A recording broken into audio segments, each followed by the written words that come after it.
This is the Hiking Through Life podcast. We've all been gifted a journey called life. Let's see where the journey leads us today.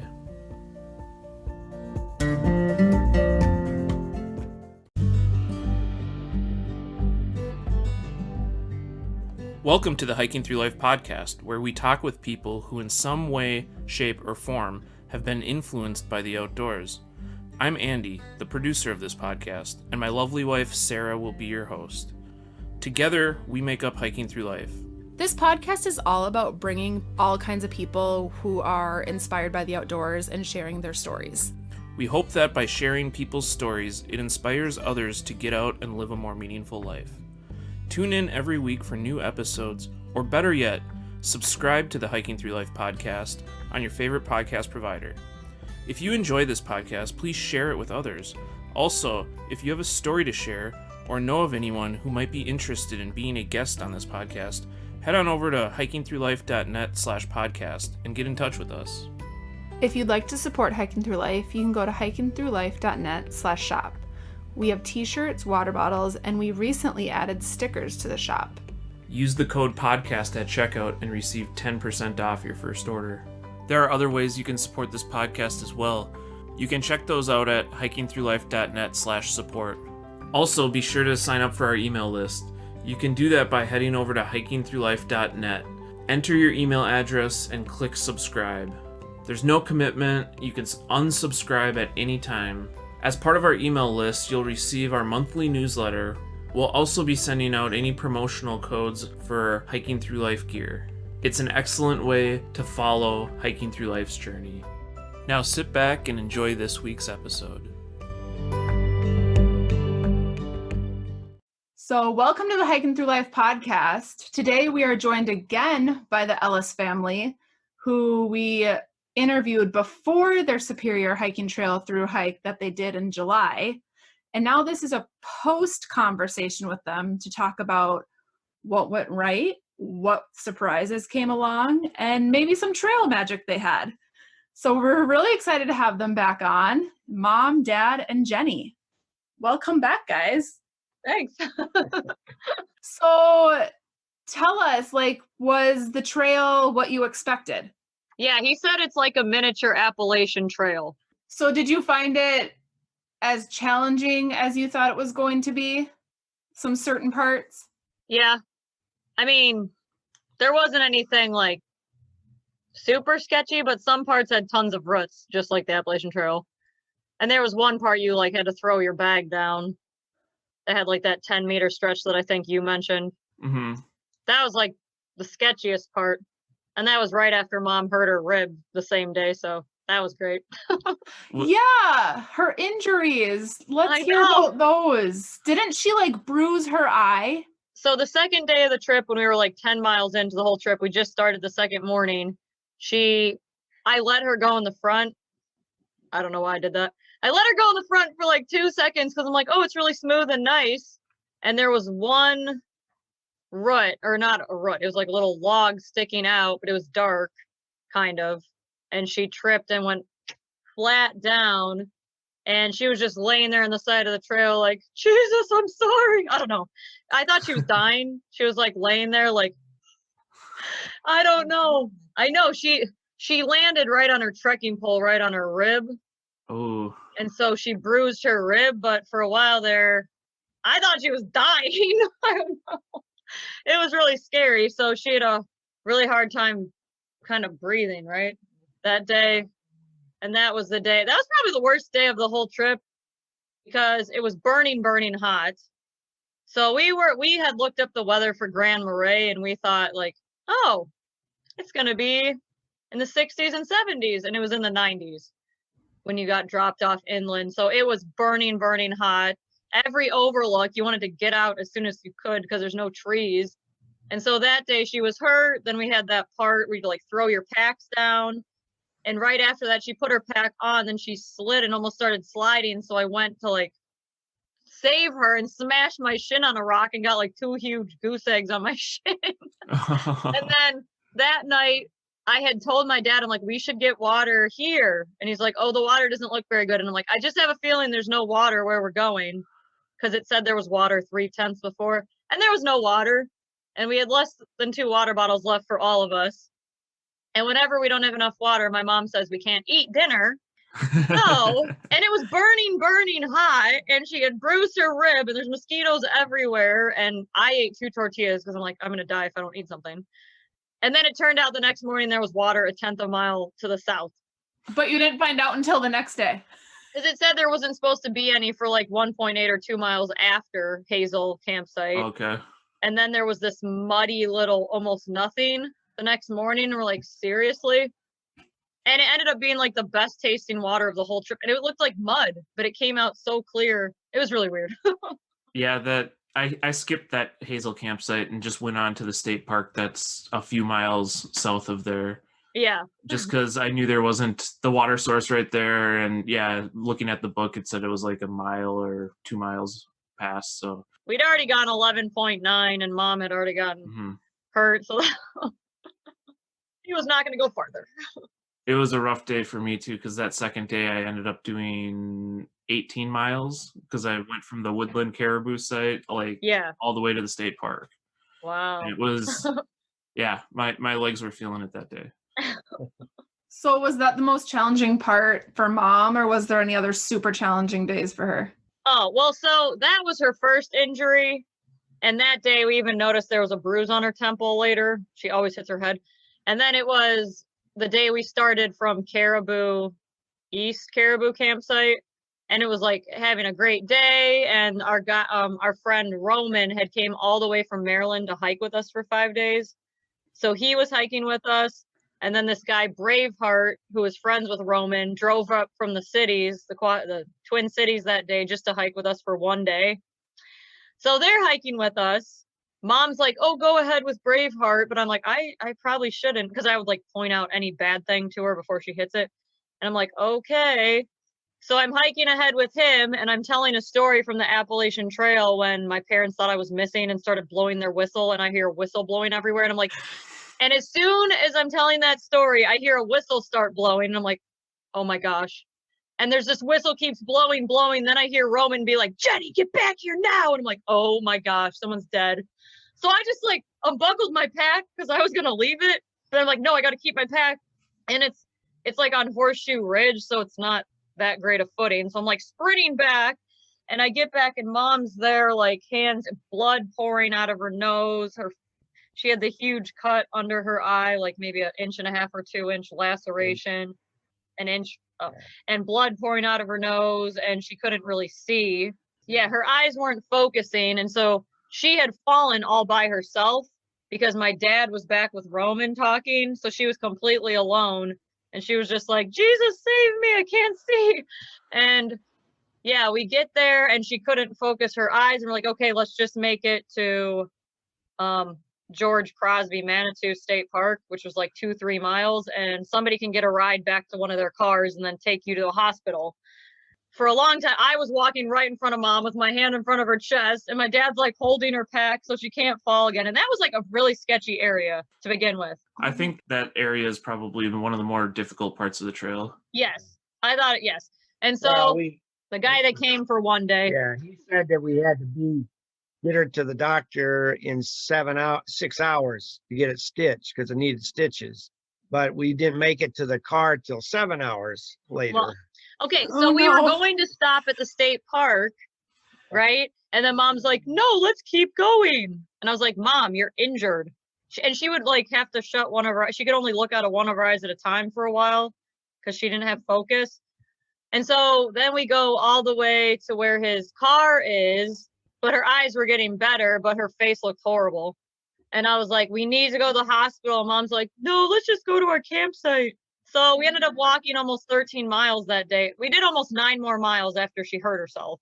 Oh, wow. And with one eye, basically. For a while it was like, but then like we were so scared the whole time. And there was like every step, it's like, oh my gosh, she can't fall, she'll die. Cause she hit her head. Like, so she tripped over like a little root again and then landed right on a rock slab. But I'm sure she had a concussion or something. Like she hits her head all the time. And the next morning when she woke up, she's like, oh, hi, Jenny. And then blood started coming out of her nose. And I was like, oh my gosh. Should have brought the bike helmets. Yes. Yeah. My friend said you should have what is that, like not a karate, martial arts helmet that has like Oh padding yeah. in front of the cheek. Yeah, seriously. That's like crazy that you guys kept on going. But I remember in our first conversation, you said she just wants to, once she starts going, she's ready to keep going. Yep. Well, she's like, I am finishing a trail. I'm not quitting. We didn't finish the Appalachian Trail. I'm not quitting. That's Wow. awesome. That's intense. Good Yeah. for you guys. Yeah. So did you ever get that checked at a paramedic after? Nope. My aunt said she should get checked in Silver Bay, but then my mom never did. Well, and because of COVID, we don't know, like, how does that work? Or do you really want to go in and then get sick? Right. Yeah, I guess if it wasn't really bothering you too much and it was getting better. I mean, at night she was having trouble seeing, and your head kind of hurt. Yeah, when she tried to look up or look up. Could have definitely been a concussion then, yeah. So do you think that was maybe like the scariest and most challenging part of the trip, like mentally? It was hard for me, but not for you guys. It was hard for us. I thought she was going to die every step. And so, like, the rest of the trip, I would almost be like, the rest of that day, every rut, I would like point with my trekking pole to every single one. So it was very tiring because you're like, oh my gosh, if I don't point to something, I'll kill her. Like, it'll be my fault if I don't point out. Probably good that you guys did it in the summer then, because when I went in the fall, all the leaves were starting to fall, so they're covering up everything and you couldn't see the ruts or anything. So I stubbed my toes countless times, and I honestly thought I broke my toe on one of them because I hit it so hard. Oh no. Well, yeah, and then the part that day, like at the end by Sanju Lake, that was like the most ruddy part of the whole trail. Mm-hmm. Definitely. Yeah, how were the bugs for you guys during the trip? It was bad at the beginning and the end. Well, Dad bought these bug suits. So we have our bug nets, but he bought one like a jacket and a pant one, which Mom wore all the time at the beginning, but it was too hot for me. That was way too hot. But it was more around, it was after Silver Creek, like up to the Sucker River, that I got really bad. It was horrible. Mm-hmm. Like there's probably thousands of mosquitoes on the outside of your tent waiting to eat you. It's like one day in the middle of the hike, we had to stop and just put it all on. Mm. Yeah, I can't imagine if we didn't have that. There's never been such bad mosquitoes. Right. Like it's bad enough to be bitten by mosquitoes, but then just like being so humid and sticky. Yes. But it's like, I guess you'd rather be covered up than getting bites. There's really no good solution in that. Yeah, no, not really. So was it worse than your time on the Appalachian Trail? I think you guys said something about in New Jersey, you guys had some bad mosquitoes then. Yeah, New Jersey probably was worse. But you didn't have Yeah. bug nets. Oh, we didn't think it was going to be that hot. Yeah, I guess maybe I should have mentioned that on our earlier podcast with you. Like, yeah, if you look at the the Grand Marais forecast, like add 10 to 15 degrees when you go inland more, just because it does get so much warmer kind of in Or 30. I'm just kidding. 30. That could be because you're not right on the lake, because I feel like they take the temperature that's right on the base area. Yes. So that was the most surprising, it being so hot. Okay. Did you guys have any issues hanging food or with any critters? No. Hanging food you did? Well, hanging food, yeah, had to use 2 trees most of the time instead of just one, Oh, okay. because you just couldn't get Couldn't get it far enough from the trunk. so you had to pull it away. But we didn't have any trouble with any animals at all. Chipmunks, were fighting with us for food. That's about it. Yeah, they'll come and try and get all the crumbs.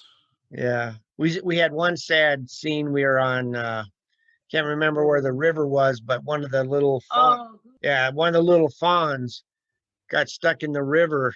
He was fighting the current and couldn't get a foothold to get out. So he finally turned around and let the current take him downstream, and we don't know what happened. Mom wasn't nearby? No, there was some blood on the trail. Well, it dropped. Yeah. So that was really, really sad, because it's like, oh, if it can't get out, it's going to go over the waterfall and die. And then there was another animal, on the lake walk or whatever. We got to the part and the crows were going crazy. They're like, rah, rah, like screaming like an old woman. And a duck and her babies all just take off onto Lake Superior like crazy fast. And some of the baby ducks are way ahead. Well, yeah, swimming, Dad, on the lake. What else do you do? And so they're out there and just one by one there's a few that got like behind that couldn't keep up, and one by one they just started disappearing. And we thought they drowned, but then we met a lady that said, oh, the pike were probably eating them. Yeah. Oh. So that was sad. Yeah. They were just disappearing. I was sick. Yeah, but that gooseberry part, that's where I heard the wolves that one night at Oh. Gooseberry Hill campsite, like just north of Gooseberry there. Yeah. So, I mean, that could have very well been what you saw the blood from, is maybe some wolves caught the deer or something else. Yeah. We were going to stay at Blueberry Hill and Section 13, but both of those we got off for storms. So Section 13, it was like the 13th. And we were going to stay at Section 13. And I noticed that like bursts of cold wind kept coming. I was like, is something coming? And I never turn his data on because I have a flip phone. I never turned his data on in his phone, but for some reason I'm like, I'm going to look. And I saw this huge like swath of like red coming at us. And then at the same time, there's a text that comes in from his brother, like straight line winds and nasty storms coming your way.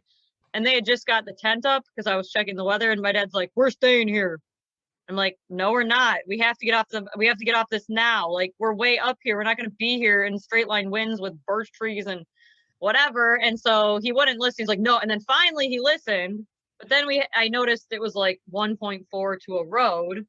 So I tried to call Harriet. Well, first I tried to call Cadillac Cab, but no one would respond. So I called Harriet, and she's like, oh, that's really far for me, but let me see what I can do. And finally she's like, oh, okay, like I'll come get you, but I just dyed my hair pink, so I have to take that dye out first or something before I come get you. But then she texts later like, oh, I found a lady that can drive you from Silver Bay. Brooks, his wife. So he's one of them that works for Cadillac Cab. So we got her, then we got a room. And so then we got off first we went to Section 13 to like look at the view, and we couldn't find how to get down. So that was annoying because we're like, oh my gosh, we got to get off. We got to get to the driver like before anything comes.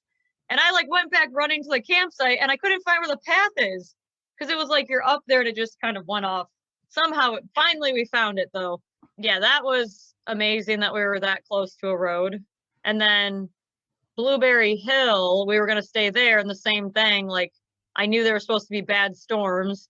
So I looked at the radar, and then I saw, oh, a derecho is coming. So I'm like, Dad, we have to get off here now. And Dad's like, well, my brother didn't text us. And literally like a minute later, there's a text from Stanley. Really bad storms coming. Like, I wouldn't be outside if I were you. And I'm like, see, Dad, we got to get off. So once again, we were like 1.4 from a road. Like, that doesn't ever usually happen. And so we got a hold of Brooks, and we got a hotel room for like $300, and he drove us to Two Harbors. And then we were in a hotel for the storm. Then we took the next day off because there was a really bad storm that came through that day. So thankfully we were never really in our tent in the worst storms. We were in our tent the day there was like the huge EF4 tornado in like western Minnesota, I think July 8th. And it was really, really windy with lightning. Thankfully, we were not in our tents for the other ones. Yeah, it seems like, July was a really bad month. It seemed like on that Superior Hiking Trail group, I just like recall seeing all these people posting storm warning coming today, tomorrow. Like, yes, every weekend. Mm-hmm. It was like every weekend the weather would get horrible. So how many hotel nights did you end up having? Okay, we stayed in Grand Marais. Oh, that day was really, really annoying, because it was only supposed to be like 9 miles, but then we walked into town, and then we had to walk all over looking for groceries, but there was construction right in front of the IGA, like a 20-foot section. So me and my mom had to walk an extra 1.5 miles to get to the stupid store. Then we figured out we could have gone the other side of the road. So we're walking everywhere. Then like at 9 p.m. we had to walk to go do laundry. So we probably did like 13 miles, and I was like all crooked for some reason. Something was wrong with me. But then we went to take a shower, and there was no hot water because the boiler had broken. So our first night in a hotel, we have to take a freezing cold shower. And that was supposed to be to celebrate my birthday, because my birthday was the day before, and it was like horrible. And then the next hotel we stayed at in Tofty, the fire alarm went off at 10 o'clock. So we were outside for almost an hour getting eaten alive by mosquitoes. It took like, might as well just stay in your tent at that point. So it took like almost over half hour for the fire department to get there. So if it would have been a fire, it would have been burned down. And then we stayed in Silver Bay twice because we took a day off. Yeah, we took a day off. Mom had hurt her face, so we needed that. Oh, and that time the water in the drain was like clogged in the place we're in, and all this black stuff kept coming up. It's like, oh my gosh, who wants to stay in a hotel? And then we stayed in Two Harbors for 2 nights, and then we stayed at Canal Park Lodge in Duluth. Then we stayed at Allendale 2 nights because another bad storm was coming. And then we stayed at Spirit Mountain Hotel because Jay Cook was full, so we had to drive out there and back. Yeah, so 10 nights. Wow. And they were very expensive. Yeah. Because of COVID, like in Two Harbors, all the cheap ones were closed. Oh, so yeah. supply and demand, like you have to pay $300 to stay at the American Inn. Hotels up there in the summer too are expensive just without COVID too, just because it's kind of that tourist season. Yes. There were people that had stayed out in the storm, and you should have seen what they looked like. Oh, I can't even imagine. Yeah. No, we met this one guy in Two Harbors. He was just filth. Like he had mud like all over him because he was outside in that storm. I think at the pond, one of the pond ones with all the dead birch trees. And he's like, yeah, I just touched one and it pushed it right over. But yeah, he did not look like he was having a good time. And then he was waiting for his mom to come get him. But he got a hitch from somebody and he accidentally left his wallet in the guy's car. So he was very distressed. Yeah, that would be concerning to me, is just the trees falling over with how damp the soil is and just loose. Yeah. Yeah. So like at Sucker River, there was, when we got it was horrible. There were trees down big pine trees, and you have to try to get over the stabby stuff. And then at the campsite, there was down trees everywhere at Sucker River. So I'm like, I can't imagine if someone had been camping there when the storm came through. Oh yeah. No. And with the And there was winds- even one over the privy. Oh, Like that landed right on top of the privy. that would be a bad day. That night was scary because there were so many leaning trees, and you're like, please don't be a storm or wind and so many mosquitoes. But Yeah. At that point, I wouldn't even be worried about the mosquitoes. I'd be more worried about the trees. Wow. oh, that same day, it was that same day we were hiking and we were eating lunch, and all of a sudden we see all these cars like rushing into the parking lot, and I'm like, I should see what's happening. Dad's like, just stay here. I'm like, what? So I went over there, and these people are like, oh, have you seen this hiker? Like, we got a call from a distressed hiker that fell in a stream and hurt his hip. And we had seen a guy like 3.5 miles before that had stopped fish, and there was like a really swollen river, like the Knife River or something. And so we're like, oh, maybe it's him. Maybe he fell in. And like, oh, is he 25? We're like, I mean, I thought he was more my age. And they're like, oh, so 17. I'm like, no, I'm 35. But anyways, and so we like maybe sent him off the wrong direction. Like, we didn't see anyone else. Like, we have no idea. And so we start hiking south towards the, whatever that pond farm area, whatever that is. And we come across this guy 45 minutes later. Oh yeah, there was also an ambulance there with the people. So we come across this guy that had scared me because I was like, oh, person. And I was like, oh, are you the injured hiker? And he's like, no. And so I'm not injured. And so he's like, well, tell me the story. And so we told him the story. He's like, oh, that's me. So he had no idea. Like, well, so he had like fallen and like kind of hit his hip. And so he called his dad like to just pick him up because he's like, I don't really want to go any farther if I'm this wet and like kind of sore. So he called his dad, but he only had like 1% battery on his phone. So he's just like, Dad, come get me. So then his dad had called the ambulance. So the guy's like, can I borrow? He borrowed my dad's phone, and he's like, John, call off the hounds. Like, wow, he calls his dad John. wow, talk about Wow. like extreme miscommunication. But yeah, there were like, tons of people looking for this injured hiker, and we were so worried, and the guy was fine. Had to be at least seven people looking for him. Oh, oh wow. my goodness. Sent out a search party, yeah. Yeah, but it's like Well- when that happens, like you're just gonna go in panic mode. And especially if his phone died. Yeah, Yeah. I know, because he had no phone, and he's like, oh my goodness. It was just so funny because he's like, I'm not injured. And he's like, oh, that's me. Wow, that's wild. Yeah, I know.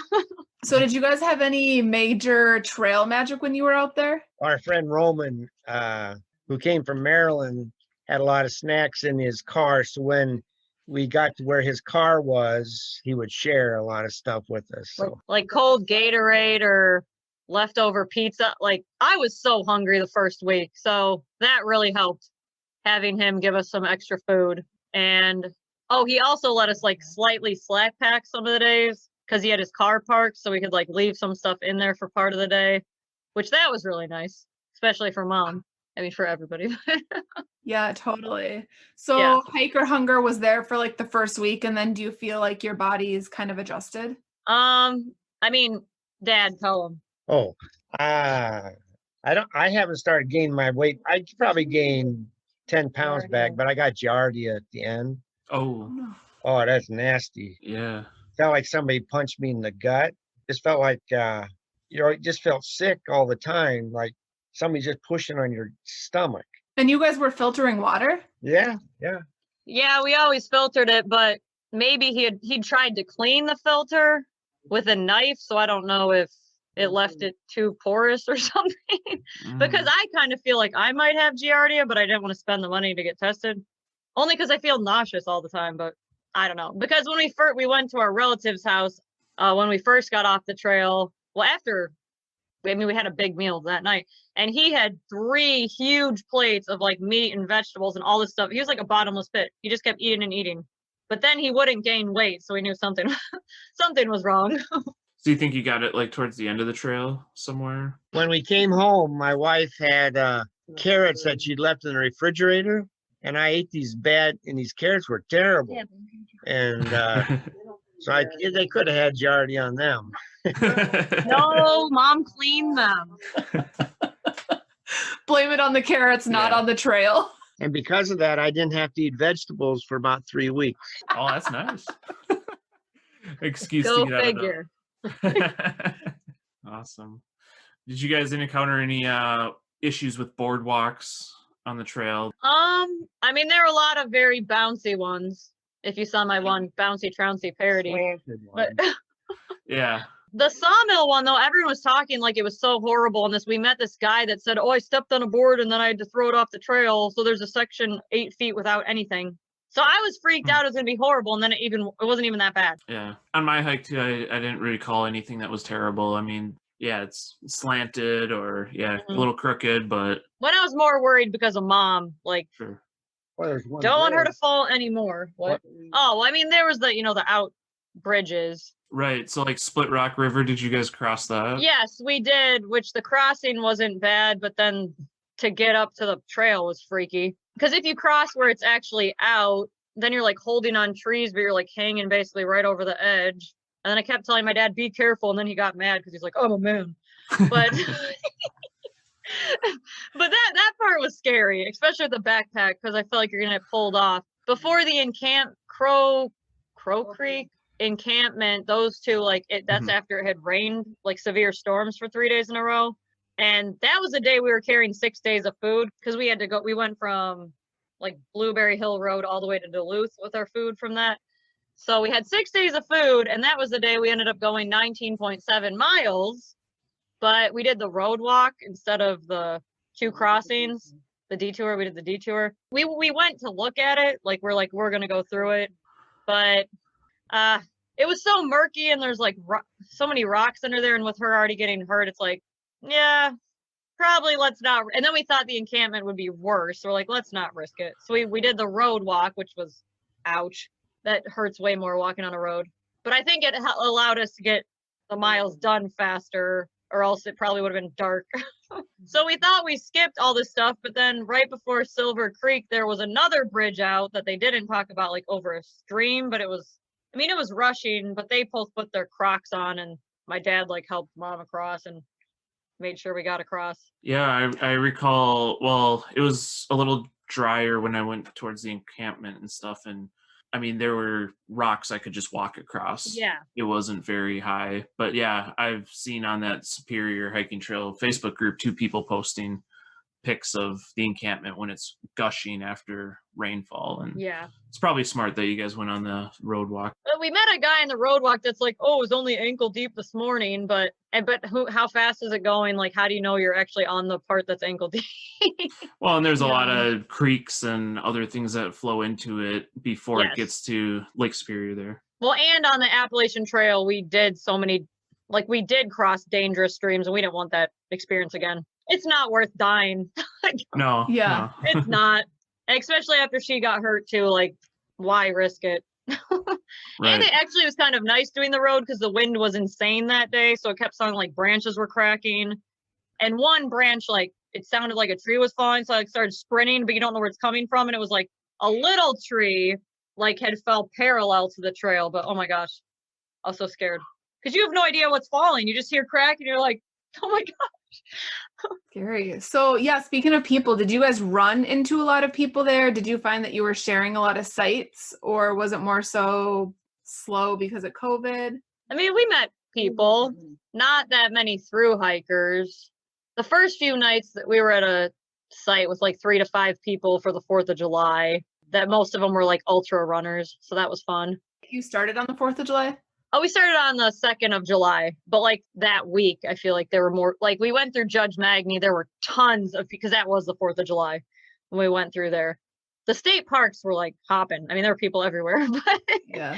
But some days we wouldn't, like that day it was raining all day. We just ran into the guy we thought was the injured guy, and then the guy that was the injured guy, basically. A lot of people complain, I feel like, on the site, like there's too many people, but I prefer to see people. You feel safer if there's people. I agree. So like you feel like you did share some sites, or was it kind of 50-50? Yeah, probably 50-50. I mean, we yeah, didn't not see even that half, many maybe. Maybe not even half of the sites. Huh. Yeah, actually, it was probably less than half that we were with people. And was it typically the weekends more so where you did end up sharing them? Yeah, right? I don't know, maybe. Yeah. Sometimes the days just blend together when you're on the No, trail. because the weekend hikers, we saw more people on the weekend. Yeah. Like, I mean, we saw quite a few people, like women that were out there. They're like, I just had to get away from my kids because of all this distance learning stuff. Yeah. Like one lady is like, my daughter asked if I could come, and I was like, no. Mom's escape. Mom's escape weekend. Yeah. Totally. So all in all, it took you how many days? It was 24 days of hiking and 3 zeros, mostly because of storms. Yeah. Yeah. I mean, that's still pretty good speed for Yeah. the injuries you guys dealt with and the storms you dealt with. I was very impressed. I mean, I never thought we'd really be able to do much more than 10 because of her knee, but I feel like hiking it actually helped her knee. Her knee bends better now than before we went, so I feel like it was the cure. Yeah. Just that's needed good. some movement. Yes. So on the last day, did you guys hike all the way to the southern terminus and then back to Jay Cook that same day? Yeah. Mhm. Okay. Yep. It was a really nice hike. I really liked the last day. Yeah, I really enjoyed that southern part of the park. Yes. Well, I don't know why so many people skip that part of the trail. Like the Duluth part, I actually thought was one of my favorite parts. Like Yeah. Ely Peak, I feel like was one of the best peaks. Did you guys go all the way to the top? Yeah, that was beautiful. That was awesome. I love that one. And then that one part right out of Duluth was kind of Partly- gross. No. Well, I'm saying on the south side was kind of meh. But the part north of Duluth by like Hartley Nature Center, that was awesome. Mm-hmm. And like there was all these day camps there, and they're like all these kids out mountain biking. We came across these kids, there were like 30 of them in the trees in their hammocks, and they're like, oh, it's hammock day. But it seemed like such a fun place to live because they're all the day camps are out there doing so many fun, adventurous things. That was really pretty part of the trail. And then the whole part where you just can see Duluth and you're on the ridge for a long time. Yeah, I was really impressed by that part too. Like before doing my through hike, I never really considered doing the Duluth section, but yeah, I was really impressed. Like you said, it was a lot more scenic, I think, than people think. Yeah. And if you did that part first, it'd be really easy because then you could get a reservation at Jay Cook, do the out and back, go from Jay Cook to Fond du Lac, which was really easy to get to, Mm-hmm. that campground. And then you can go to Allendale Motel, which is right on the trail. And then we went to Canal Park Lodge, which was right on the trail. Like, it wasn't hard. Yeah, definitely. And I see why people do it. And it's a bit more gradual terrain, at least once you get out of Duluth. I feel like kind of that Ellis Peak area and stuff is a little bit rougher, Spirit Mountain area. Yeah. Well, and it was hot. Yeah. Yeah. I wouldn't want to finish at Martin Road. That was an ugly place to finish. Yeah, Gross. Because the last quarter mile, you're on like this choppy, gross grass, and then the bathroom was disgusting. I don't know. I don't know who ends there. That's not a nice place. At least finish in Duluth or something. Yeah, a scenic finishing. Yeah. Yes. Yeah. Did you guys have a favorite campsite? Mom really liked the White Pine one because she's like, this is the one I wanted the whole time. It was the last one we stayed at because it has all the pine needles and stuff and big tree. Oh yeah, that was the last campsite I think I stayed at too. That's like right before you get to Martin Road, kind of. Yeah. Although there were a lot of down trees there too, and that kind of scared me. Oh, I like the South Sanju Lake one. Oh no, I did like that one, but that was scary kind of the perches. Oh, the Caribou, East Caribou. That was a nice one. I mean, I feel like I was always worried about trees falling. Well, yeah, the waterfall by East Caribou. That waterfall was the best waterfall of the whole thing. But Dad didn't even go see it because he got stung by I got stung twice by a bee, and then I had jiggers or something. I was itching like crazy and hurting. So I took three Benadryl, and I was in no shape to walk any further. Yeah, put you out. Yeah. So he actually missed the best two parts of the trail, I feel like, because he missed that. And then Pincushion Mountain, he's like, I'll just stay by the bags. I'm too tired. And I thought that was my favorite. That was a good mountain. overlook, right? Well, just because I felt like I was in the Appalachian Trail. I love it when it's all rocks. You just like are walking on a road. But he missed both of the best parts. Yeah, that waterfall was really cool. Yeah, there's some pretty good waterfalls on there. I like the Temperance River part too. Ooh, yes. Mom was really tired there, so the book showed that there was going to be like a 500-foot climb at the very end, but the book's off. Like it got off by a mile on the elevation. So we're waiting for this long climb and there never was one. And I was like, oh my gosh. Well, the next morning there was the climb. It was just off by a mile in the book. I felt, well, maybe it was just really hot, but like I felt going from the river, maybe it was just a more gradual climb. But as you started going away from the river, Temperance River, it climbed pretty good. Yeah, well, yeah, but the guy Roman picked us up at the Temperance River parking lot, whatever, to take us to the hotel in Tofty. So then we climbed the next day. I was like, oh, here's the climb. The book's off. Yeah. So I think Mom was like worried, oh my gosh, we have to climb. And then we never did because she was really tired. But I really liked that part. That was really nice. And how about gear? Was there any gear you guys brought that you felt like wasn't necessary? Well, Mom and Dad both sent home their puffy coat that I told them they should bring. But then didn't need a puffy coat in 90-degree weather. I kept mine because I'm very glad I kept mine because that day it rained the whole day that they were looking for that guy. I was freezing because it was in the 60s that day for a high and it was pouring the whole day. But these people like refused to put their raincoat on for like 7 miles. And then I was like, Mom, are you cold? And she's like, I don't know. I'm like, you put your coat on now. So finally they listened to me and put their raincoats on because I swear they were getting hypothermia. And I felt like I had my raincoat on. And by the end of the day, I thought I was getting hypothermia because I was so cold. I wore my puffy coat almost every night just because you get sweaty. And I think they're glad they sent theirs home. Oh, they all sent their gaiters. No, do you know how much your packs ended up weighing? The day we left, mine was 33. What was yours? 37? 36. Oh, yeah. But his went down because he got rid of some stuff. And then Mom's was 24, 25. Yeah. And then, but hers always goes down first. Like I said, we drink her water first. Is there any gear that you wish you would have had that you didn't have? Well, they had me bring this long sleeve button up shirt, which I didn't really want to bring for mosquitoes. And I wish I didn't have that and just had another like little tank top or t-shirt or something. Because the bug nets. Yeah, they kind of covered it. Yeah. Yeah. And then as far like for resupplies, you guys were just kind of stopping at stores, right? You didn't have specific resupply pickups? Boxes? No, we went to the store in Grand Marais, pretty much every town. Grand Marais, Tofty, Silver Bay, Two Harbors, and Duluth. But we had learned our lesson on the Appalachian Trail that when you mail stuff, you're at a point you don't know how much food you need.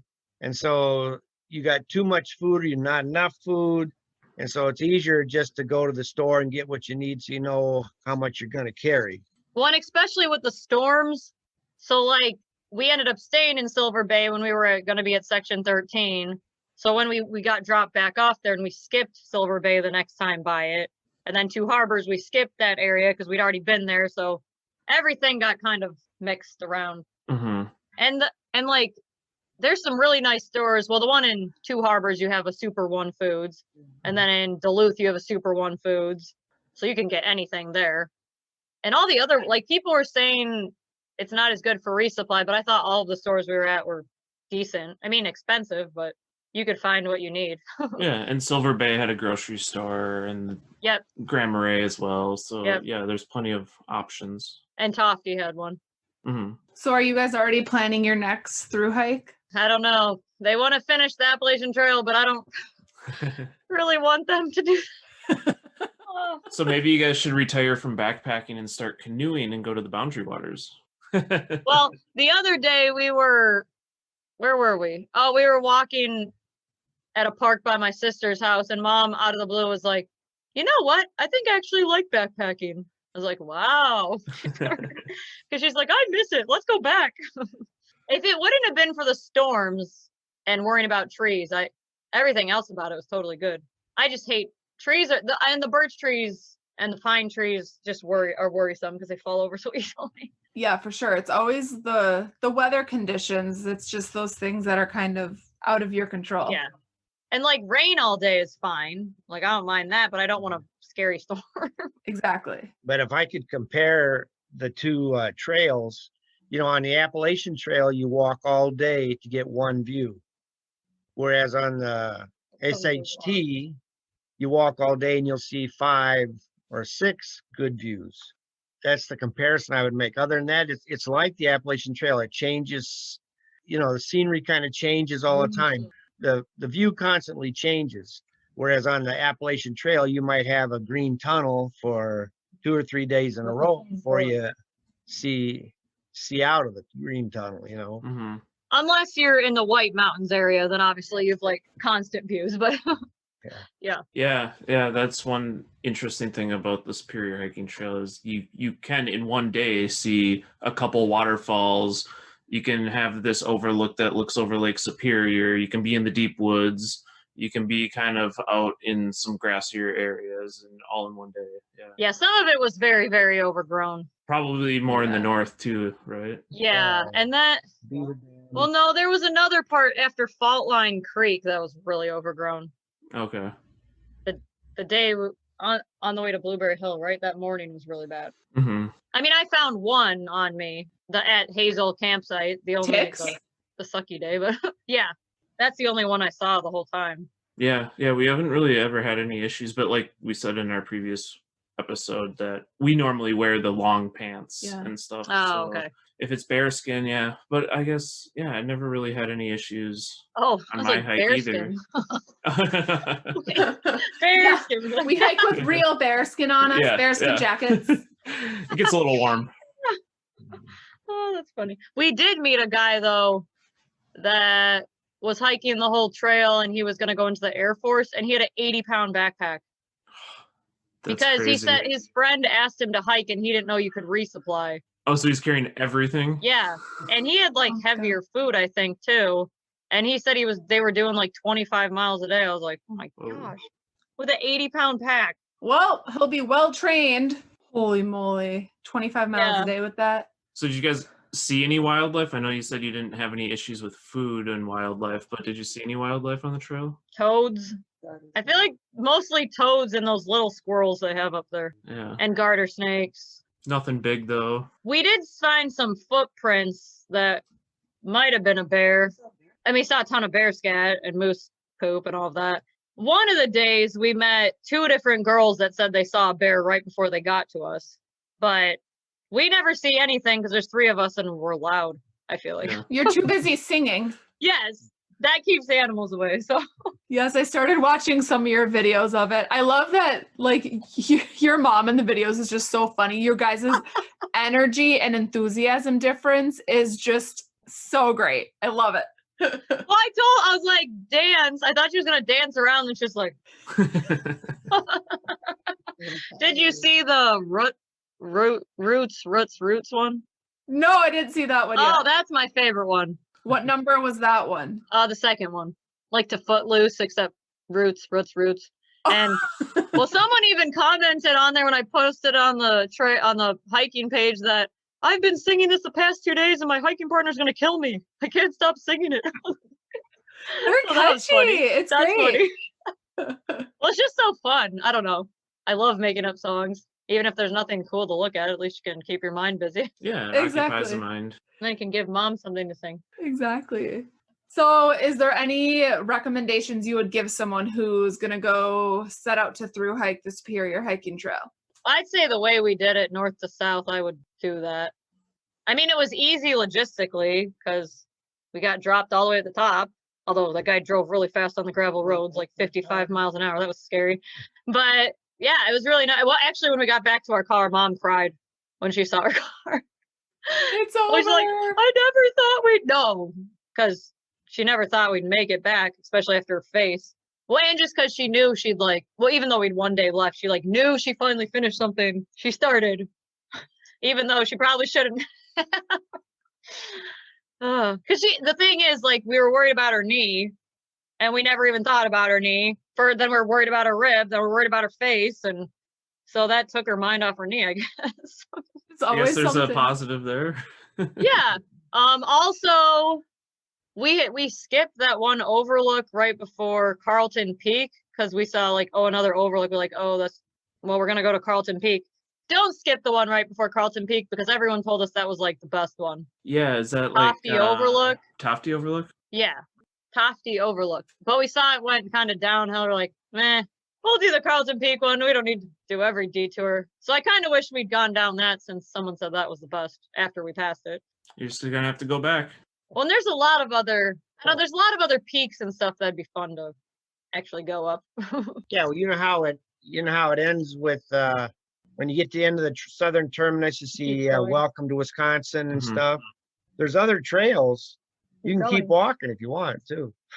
Yeah, because the Superior is part of the North Country Trail now that goes from North Dakota to Vermont. Yeah, you can go 4,000 miles. Yeah, just keep on walking. going. Get more injuries. I never fell once the entire time.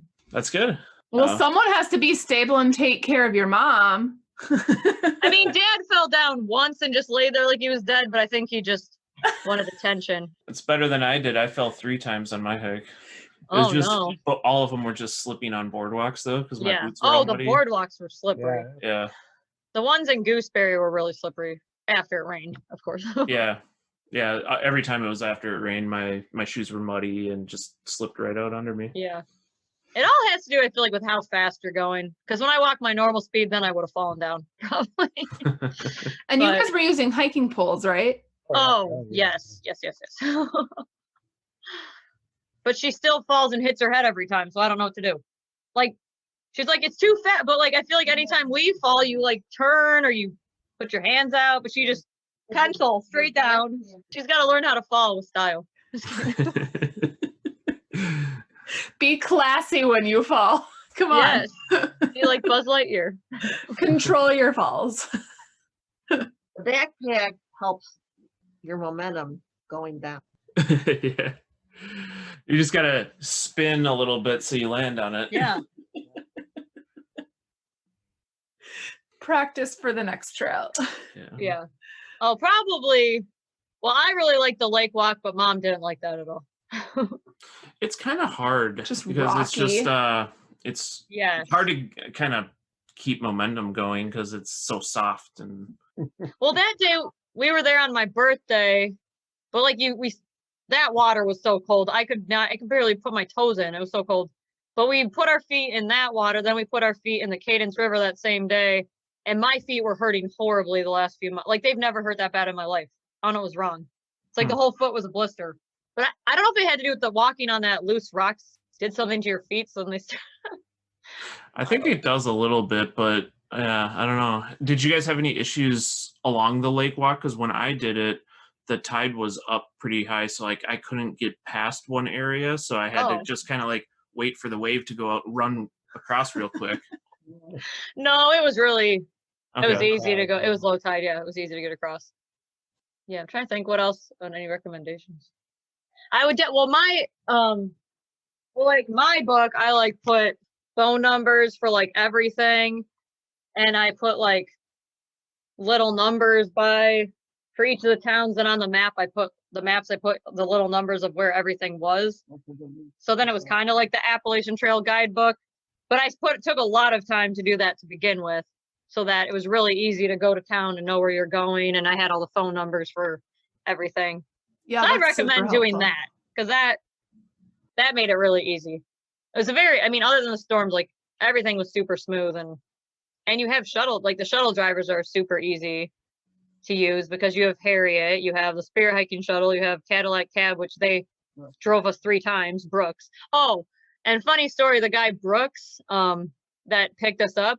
So we were at the hotel taking our day off, and my Aunt Judy had called my mom and dad and was like, oh, Jeff Linscheid, who is some relative of my dad, Jim Linscheid, sorry, some relative of my dad, like, he lives in Silver Bay, like, you should call him up and he'll show you a good time. And she like kept telling us this over and over, and we're just like, we went over us, we're tired. His sister kept saying this. It was his mom's cousin, yeah. So the next day we're getting driven back to the trail by Brooks, and we're like, oh, do you know this guy Jim Linscheid? And he's like, oh, he was my 5th grade teacher. Like, he was my favorite teacher. Like, I became a social studies teacher because of him. Like, it was crazy. That's like such a small town connection. I know. And he's like, actually, when I picked you up, I was thinking my dad looked like him, because he had a beard at the time, which is so weird. But anyways, we're like, oh, do you know what he's up to now? And he's like, oh, he died a year or 2 ago. And so we started, because my Aunt Judy kept saying, he'll show you a good time. Like, look him up, he'll show you a good time. Oh my gosh. So did you break the news to your aunt? Yeah, so we thought he died, and me and my mom were like laughing hysterically. Oh my gosh. She just kept so adamantly saying, he'll show you a good time. Don't think so. Yeah, no, not quite. Yeah, Wow. but it was weird. So that guy drove us 3 times, and he said both of the places he rescued us from, one of them was the part that his dad helped make of the trail, Blueberry Hill, and then the part by Section 13 was a part that he'd helped make. Nice. Yeah, there was a lot of just interesting things, and he helped us a lot. Like, very, very helpful driver. Like, I didn't think Cadillac Cab would be the one that we would use the most, but that's a very good cab company. Yeah, I've heard good things about it. They're very friendly. Mm-hmm. Oh yeah, and I like told him about the book, because I've written 2 books, whatever. So I told him he should read the one, and he looked it up. He's like, I think I've read part of it. I was subbing for a class in one of the schools, and I was reading this. I was like, what? No way. The whole class was reading it? No, I don't know. He said it was a book in the room, and he was reading it. I'm like, how did it get up there? I'm like, was it Jim Lynch? I don't know. So you have all these crazy connections. I know. Yeah, and he said he was just so thankful to meet our family, because his family life like wasn't as good, and just to see us all together like with my parents. So he was very encouraging. That's probably one of the most encouraging stories of the trail, was meeting him and just having him step out of his way and give us pretty good deals on rides too. So That's nice. Yeah, kind of like a trail angel. yes, In a way. no, he was definitely a trail angel. Yeah. Yeah. I mean, it is super cool that you 3 go on all these hikes together. It's really unique that you do this with your parents and you're all on board for doing these adventures together. Yeah. The last time he picked us up, he wasn't going to do it, but then he calls us up and says, hey, I'm going to take my wife out on a date. It's Sunday morning. We'll take her out to breakfast. So if I take her out to breakfast, then I can stop over and pick you up and take you to where you want to go. So he arranged his life to match our schedule. Yeah. That is very nice. He liked you guys that much. He wanted to help you out. I would also recommend that anybody who's going to walk the Appalachian Trail that lives in the Midwest should hike the Superior Hiking Trail first. Like, go do that first, and you'll get a good glimpse of what it's like. And it's a very easy trail to hike. Like, I mean, if you make sure ahead of time you write stuff down like I did, like logistically, it's really not. Like, I feel like so many people are like, oh, it's so hard logistically, especially the Duluth section, but it wasn't. No, I didn't feel that way either. Like, I felt it was pretty easy to plan out. Yeah. And like the Superior Hiking Trail Association's website also has a thru-hike section, and there's a page, and there's some reference numbers and stuff like that. Yes. And it says like what what's available in certain towns, like if there's a post office, if there's a Yeah. hospital, if there's a grocery store. Yeah. So yeah, that made things a lot easier for planning. And obviously the data book that you just were showing, and Yeah. even the guidebook too. Because really, if you do the Superior Hiking Trail first, the Appalachian Trail is going to be like, oh, this is so easy. Logistically, because the book has like everything in it, and you have shelters, which you don't have to worry about trees falling on your head. Yeah. So like if you can stay in your tent, you can do all of this, and there's like way more shuttles. So I honestly think if you do this, like the Appalachian Trail would be easy to go and do logistically. But also having done the Appalachian Trail made it a lot easier to know what you needed to know, like know what phone numbers you should have and know what you need to write down. Right. It's like when it's your first time, I guess you don't necessarily know what to expect. Yeah. I love that the lake is always Did you happen to see homeless people in southern Duluth? Yeah, I saw one. Going Yeah. up the trail? Yeah. Yeah, like a little bit up the trail. Uh, He was living there, and Yeah. he had a bunch of cords that he was arranging. I don't know. That area is kind of known for weird. that. Yeah. Yeah, there's just tons of tents and random bikes and random clothes. We didn't see anybody though. Yeah. But I would even like to go back up there and ride some of those mountain bike trails. They were Yeah. we got to walk on one mountain bike trail. Yeah, the one right on the very north side of Duluth too, right as you're getting kind of into the city. There's Yes. one right there where the trail shares a little bit. which that part we almost saw a guy like get really badly hurt. It was a kid. We like moved to the side and he went by and he went flying over his handlebars. Looked like he was going head first at a tree. But then I was like, oh my gosh. And he just got back on his bike and kept going. We're like, that was scary. Like he was going so fast through there. So that's scary when it actually shares the trail because Yeah. they come so fast. They don't have as many rocks and roots as Yeah. we do on the hiking trail. Right. Yeah. Yeah. And it's just so cool how they have so many trails like everywhere. They have the hiking trails with bike trails like intersecting back and forth. Like that's so awesome. Yeah, that Duluth area is awesome. Yeah, they have a ton of stuff. I mean, the college is right there too, so they have stuff as well. But they have the nature center, the different Mhm. hiking trails, the biking, the ski hill, and everything. Yeah. Seems like a nice place to live. Very outdoorsy Yeah. town. Yeah. Yes. Yeah. If you like the outdoors, it's for you for sure. Well, anything else we missed about your hike? Well, Jay Cook, we went on the wrong side of one of the trails, but I think it's called the Grand Portage Trail? Because usually I look at all the numbers and I like memorize in my head so I can just spew them out like, oh, we have this many miles to this and this and this. But for some reason I hadn't really looked very closely. But I remember seeing we like would go on the Grand Portage Trail and we got to this part and literally there was an arrow pointing the one way down the trail and also pointing the other way. Like they're pointing both ways. I'm like, what? Well, I know we should have gone to the left. Because then I like went on the next trail and I looked back and I'm like, oh, it looks like there's two turning arrows. So like that's how you get back on the trail. So we're on it and there's no blue blazes. And I'm like, maybe it's just because of the state park, there's no blue blazes. And then there was like dark blue arrows. And like, maybe that's it. And then I look and I'm like, oh shoot. In point one, we were supposed to come to a road, but I hadn't memorized the numbers. I just noticed it said Grand Portage Trail you're going to take at some point. So we ended up taking the northern side of the loop instead of the southern side of the loop that went by the river, which I was ticked off. So then I went on a run down to the river just so I could see it and then ran back. I left my pack there. I'm like, I'm going to go run and see it and then come back just to say I did that part, which in the end we missed like a big downhill, a big uphill, which we stayed more on the ridge, but Yeah, I did something similar because Sarah came out that last day with me when we were hiking through Jay Cook into the Silver Terminus, and we did something similar where we got off trail and I wasn't following the blazes right or something, and I saw Superior Hiking Trail, but it was a spur trail and it went out to the paved bike path, and then we just took the paved bike path for a while, and I was just like, I'm all confused. Yeah. Well, yeah, because it goes out to the bike path and then you come back in like. Yeah, and I think we might have missed a turn or something like that. Yeah, so we ended up taking the bike path for a ways, and then found another trail and got to the visitor center. When I was like, we should go back, and Mom's like, no, we already. She was really mad. So. Yeah. Well, then I started thinking like maybe they don't put blazes in the state park, like in the White Mountains. Sometimes they don't put them in the whatever. Trying to think of any other parts that might have been a little bit confusing.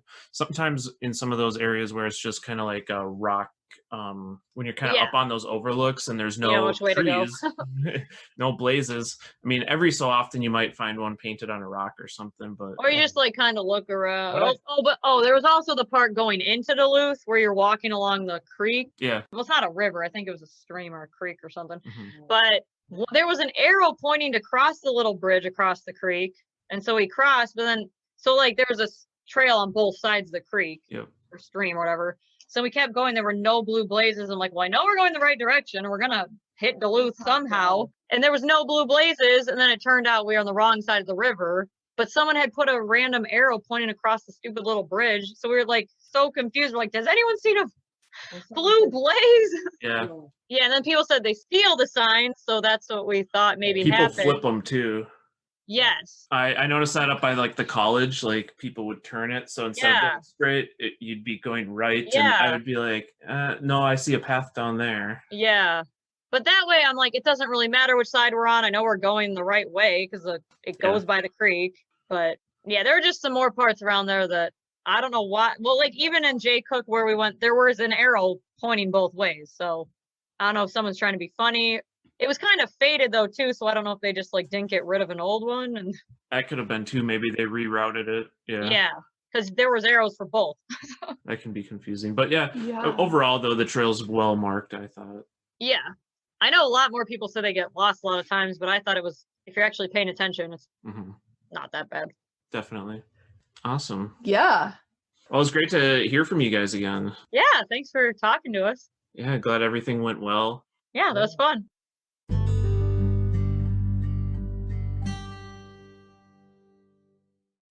We've loved doing this podcasting journey. We love bringing awesome guests on. We love seeing that people are listening. And we're really, really grateful that this is hopefully inspiring other people to get outdoors.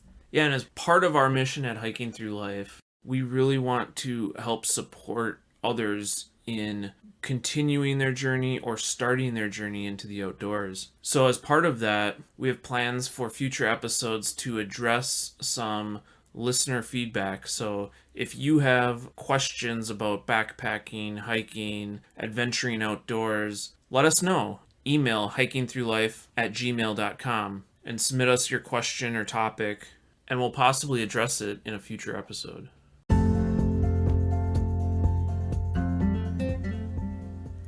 You've been listening to the Hiking Through Life podcast. Peace, love, and hike through life.